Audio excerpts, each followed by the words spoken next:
Hi friends, நவதானியம் வச்சு சுண்டல் செய்ய போகிறோம். எப்படி செய்யலாம் பார்க்கலாம். ஃபஸ்ட்டு ஒரு அளவால், ஒரு சின்ன கப்பு அளவால் மொச்சக்கொட்டை, மூக்கல்ல ரெண்டும் சேர்த்து ஒரு அளவாக எடுத்துக்கேன். அப்புறம் பச்சை பயிறு ஒரு கப்பு,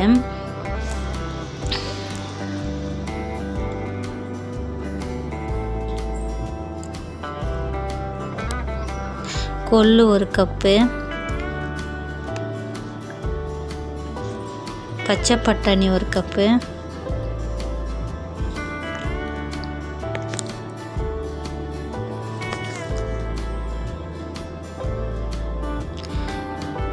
காராமணி ஒரு கப்பு,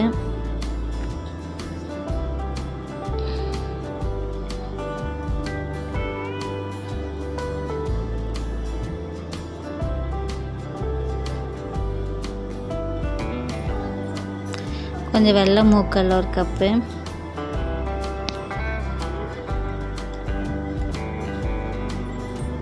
டபுள் பீன்ஸ் ஒரு கப்பு.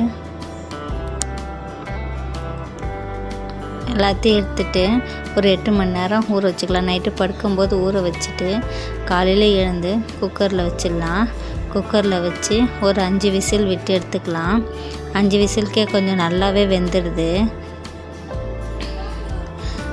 கொஞ்சம் கூட பெருங்காயத்தூள் போட்டுக்கிட்டு கொஞ்சம் கல் உப்பு போட்டுக்கலாம். பெருங்காயத்தூள் போட்டால் கொஞ்சம் வாயுத்தூள் இல்லாமல் இருக்கும். அதனால் பெருங்காயத்தூள் போட்டு வேக வச்சு எடுத்து வடிகட்டி எடுத்து வச்சுக்கலாம். எடுத்து வச்சுட்ட பிறகு கொஞ்சோண்டு கேரட்டு, ஒரு வெங்காயம், கொஞ்சம் மாங்காய் அரிஞ்சு வச்சுக்கலாம். நம்ம வேக வச்ச சுண்டல் எடுத்து ஒரு பிளேட்டில் வச்சுட்டு அதில் நம்ம அரிஞ்சு வச்ச வெங்காயம், கேரட்டு, மாங்காய் தூவி கொஞ்சம் கொத்தமல்லி தழை இருந்தால் கூட போட்டுக்கலாம். போட்டு காலையில் சிறந்த பிரேக்ஃபாஸ்ட்டாக இருக்கும். கண்டிப்பாக ட்ரை பண்ணுங்கள்.